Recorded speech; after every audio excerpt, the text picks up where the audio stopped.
Sonic High School, Chapter 14. Sonic and Amy got to the high school and went to the play, which was at the school. When they got to the auditorium, they were not expecting to be surprised, but they were, because the auditorium was actually full of men and women, idiots, waiting to see the play. Equal opportunity idiocy, apparently. Cool young people, such as high school students, did not come to see the play unless they had to. The place had been so full that Sonic and Amy had to sit in bad seats surrounded by strangers that could have been dirty or usually did crime. Sonic, he's judgmental. Sonic looked around the place and saw Rouge and Knuckles Jr., who was a baby, sitting really out by the door, and Tails and Cream all the way to the other side, which is where they probably would have sat anyway, because Tails hated Sonic to the sky, all the way to it. Sonic also saw Shadow standing around places, but he did not get in a seat because he was too bad for that. "We are at the play now. We're at the play now," said Amy to Sonic. I'm terrible at voices, even though she was surrounded by people who were neither of them. "I wonder, will it begin?" "Okay. It's going to start soon," said Sonic to Amy. What I am wondering is not that, but is if Charmy is going to mess up big time, because he's been acting weird all week. "I bet you he will." Sonic laughed at this, because it did not really matter to him, but it did to Charmy. The play they were doing was The Christmas Story, even though it was not Christmas time, but they thought it was a good idea to do it anyway. In the play, Silver played Joseph, who was Jesus' dad. Okay. Charmy played Mary, because even though he was not a girl, everyone thought he was anyway. Oh, lovely. Baby version Jesus. Baby version Jesus action figure, now sold separately. Baby version Jesus is going to be played by Knuckles, who is fitted for the role now that he was a baby. Good lord. Sonic and Amy sat patiently in their seats. See, the problem with this is the sentences are so I have to keep going back. I'm sorry. Sonic and Amy sat patiently in the seats they were in, even though Sonic could have been out running around. Sonic waited by rubbing Amy's leg and seeing how close he could get his hand to her vagina before she rubbed him off. Lovely. Sonic determined that Amy was prime and ready for sex because her vagina felt hard and loose. Okay. As far as he could tell, when he would get close to it with his hand before the play began, he almost forgot totally that he had a deadly ball disease. Oh yeah, I forgot. Sonic's dying of some kind of ball cancer.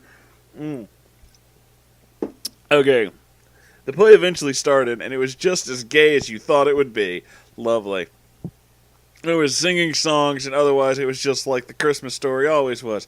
Mary got a letter from the angel saying she was going to have a baby, but she did not want to have the baby at home because the king would not let babies vote.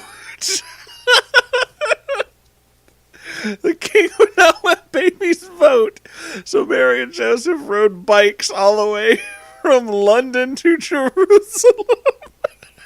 When they got there, the hospital was full, so they went to a barn and had a baby there, and it turned out to be the legendary hero Jesus.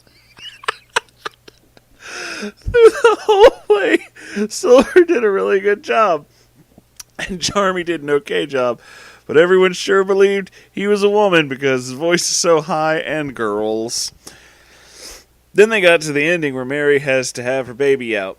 Mary flipped onto her front, and Joseph pulled the Jesus out of her butt, which looked totally fake. Sonic could tell, even with special effects. Joseph held Jesus up to show God and then gave him to Mary, who was actually Charmy. Charmy looked at Jesus, Knuckles, really close, and then reached into his clothing with a hand that was not holding him and pulled out a knife. "Time to get murdered," said Charmy as he started to kill Knuckles. As he began to do this, Silver's body flew at them and knocked Knuckles away and up from Charmy. "Oh my god, what's happening?" said Amy, who's startled hard. She was startled hard. "And Charmy is trying to kill Knuckles, obviously," said Sonic to Amy. It was true. People started to begin yelling and screaming. Just then a gunshot came from the back of the audience. Shadow pulled out his gun from his spot. I don't want to know what his spot is. And aimed it at Charmy B from the back of the audience. And Shadow fired his gun, and the bullet hit his head. But it must have been wearing a gun-proof helmet, because the bullet from the gun went off his head and into the ceiling, where it hit a light. And the light fell down, along with a bunch of other things. And something from the ceiling fell onto the back of the stage. where the props were, and one of the props was a bomb, and used for some things. And the prop was a real bomb, though, and then it hit that thing, and the bomb exploded. Oh my god. The bomb exploded with a huge explosion, like a bunch of horses made of fire running through the place. Oh man, you guys know what that's like. Suddenly people did not really care about the play anymore because the place was full of fire and could kill you. Rouge and Knuckles Jr. already got out quick, right, because they were right next to the door. And Sonic looked and saw Amy next to him, and was almost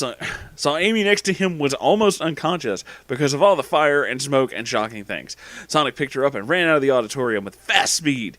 Sonic found Rouge and Knuckles Jr. outside in the hallway where it was safe. "Are you okay?" "Are you okay?" said Rouge. Knuckles Jr. predicted this would happen, so we sat by the door so we could get out easy. "Yeah, we are okay," said Sonic. "Amy here is going into shock attack." She's going into a shock attack, okay. But it is nothing, and she will not get over. Good job, Sonic. Sonic looked around and saw people running around. But there were a lot of other people still stuck in the auditorium, and some of them were fainted. People leaving and not helping other people get out. But the lunch lady, who had ears but was deaf, was running to the auditorium, ears but was deaf, and carrying women and children back out. The lunch lady lived in Mongolia by herself as a child and became very strong from carrying trees back from frozen forests to the villages that she traveled between. So now she could carry stacks of people. Since she was deaf, all of the noise and the fire was making did not bother her because she could not hear. Sonic saw the lunch lady bring out cream, but Tails was not being brought out because he was not a woman or a child. Sonic thought, "Damn, he's still my friend!" And Sonic swallowed his scary feelings and ran into the burning auditorium to Tails, who was passed out in the front. Sonic picked Tails up and brought his body outside to the hallway and began doing CPR on his body. Sonic thought, "This'll look gay," but it did not matter because Tails was still his friend. Sonic pushed on his body and started kissing him to give him life again. Sonic kept kissing, and Amy and Rouge and Knuckles Jr. watched as he kissed Tails' face, but Tails was not waking up. "Sonic," said Shadow over the side. "Charmy escaped and is running through the school like a murderer now. Stop CPR kissing Tails. You have to help us catch him." And Silver gave Knuckles to Rouge, and he said, "He is safe now, but he needs to sleep." Rouge was so happy she could have kissed him, but did not. Sonic looked sad and said... Sonic looked and said, "Amy, finish doing the CPR on Tails. I will let you know. I will let you and will not get jealous." Oh, that's lovely. Sonic kissed her mouth and felt one of her boobs and then ran off with Shadow and Silver to catch the guy who was trying to kill baby Knuckles that was now running around the school and could danger them all. Drama. And that's the end of this chapter. Thanks so much for watching this nonsense, you guys. If you like it, comment, subscribe, all that good shit. Patreon, whatever, I don't fucking care. Anyway, come back, there's gonna be another one, because this shit's not over yet. Okay, bye.